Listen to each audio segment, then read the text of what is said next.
ఈరోజు వైఎస్ వివేకానంద రెడ్డి గారి మరణం వైఎస్ఆర్ కాంగ్రెస్ పార్టీకి, రాజశేఖర రెడ్డి గారి కుటుంబానికి తీరని లోటు.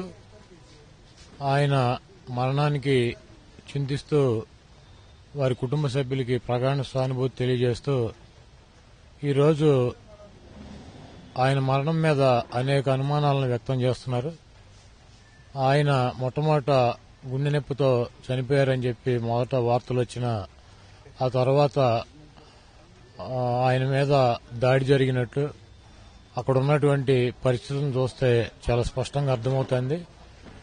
ఈ ప్రభుత్వం, తెలుగుదేశం ప్రభుత్వం, పోలీసు వ్యవస్థ రెండు నిష్పక్షపాతంగా ఎంక్వైరీ చేసి దాని వెనక ఎంత పెద్ద దోషులున్నా, మరి వాళ్ల పార్టీ వాళ్ళున్నా ఎవరున్నా కూడా దాన్ని బయటికి తీసుకొచ్చి ప్రజలకి తెలియజెప్పాల్సినటువంటి అవసరం, దోషుల్ని కఠినంగా శిక్షించాల్సిన అవసరం ఉంది.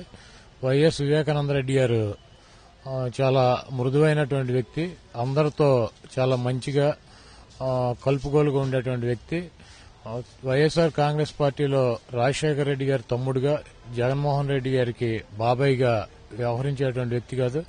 ఒక సామాన్య కార్యకర్తలాగా పార్టీ కోసం పనిచేస్తూ పార్టీలో ఉన్నటువంటి ఇతర నాయకులతో చాలా మంచి మర్యాదకి పెట్టింది పేరుగా వ్యవహరించేటువంటి వ్యక్తి. అటువంటి వ్యక్తి మీద దాడి చేయటం, మరి ఈ రకంగా ఆయన్ని మరణించేటట్లు చేయటం చాలా అమానుషమైనటువంటి చర్య.